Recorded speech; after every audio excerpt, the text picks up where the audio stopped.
Build creative confidence. Beat the inspiration addiction. Join the Writer's Gym.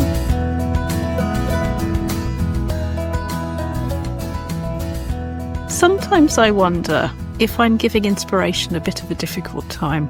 When I talk about beat the inspiration addiction, and when in the last episode I talked about setting and how it reminds me that inspiration isn't just about waiting for ideas to come into you, that putting yourself in a situation and then being aware of your response to the situation allows you to make more things happen on that blank page. It's putting you in control. I also thought about the early inspirations that I'm kind of stuck with. And by stuck with, I mean happened so early that they're sort of part of how my brain works, whether I want them to be or not, and maybe what those things offer us. So, for example, one of my earliest objects that I owned is a pink rabbit.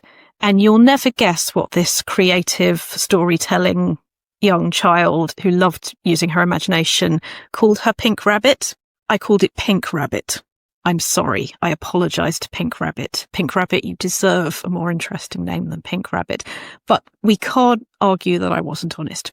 Anyway, Pink Rabbit used to sail on the ocean that was my bedroom carpet in a Reebok trainer that had belonged to my mother. And that was Pink Rabbit's ship. And I can see it right now as I tell you this. I can see Pink Rabbit sailing in his Reebok trainer over my bedroom floor.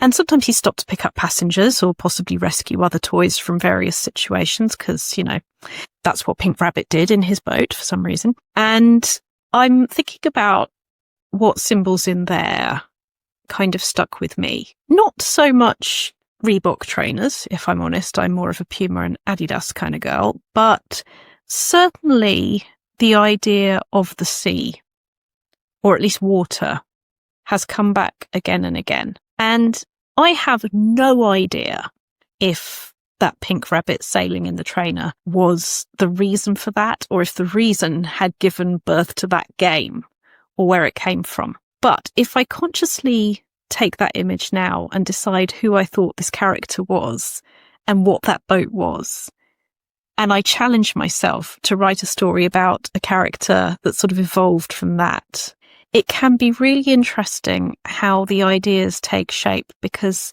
they're kind of already there.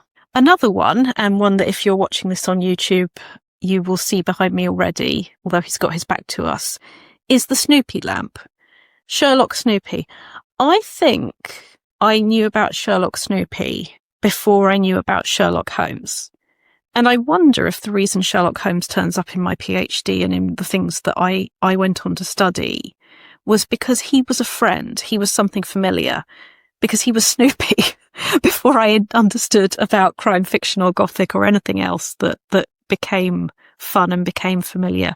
He was already on side. So if you would like to make an inspiration bank, because narrowing the blank page feeling down to, I'm going to challenge myself to this, I'm going to take this feature, I'm going to put them together and I'm going to see what happens, can be quite a relief if you're feeling a little bit like, I don't know what to do, or I'd rather be taught than coached. I'd rather be told, do this, do that, and it will work. Obviously that's not what I encourage. I encourage find out what makes you curious and that you are going to find your answers that way. And I don't want to push you too far on that, but it can be comforting from time to time. So just as I had my rabbit in a trainer and just as I have my Sherlock Snoopy lamp behind me, I'd like to ask you to think about stories that were in your head as a kid.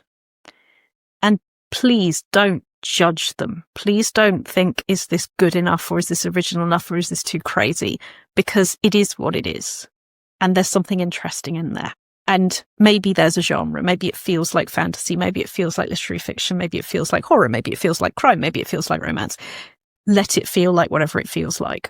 Even if you don't quite know why Pink Rabbit was sailing on the ship, and maybe it was a sort of rescue story. Maybe it just is. And ask yourself a couple of magic ifs. If there were another character, who would it be? If there were a problem this person needs to solve, what would it be? And you're not telling your brain, I have to come up with this. You're just saying to your brain, if that were the case, what would it be? And allow your brain to answer. Not because it's finishing an exam, but because it's entering the playroom. I like using the example of the rabbit on his trainer because as he's sailing across the bedroom floor, the thing that I see most clearly behind him is the toy cupboard. So as I go and look for more random objects to start stories with, I'm going to mentally go back to that toy cupboard and I'm going to open it. And I'm going to be very unjudgmental as I see what falls out next. You've visited the Writer's Gym with author and coach Dr Rachel Knightley. Production and sound design are by Ashley Lexine and theme music is by Chris Gregory. To join a Writer's Gym workout online or in London as a guest or as a member, visit writersgym.com or email thewritersgym@rachelknightley.com.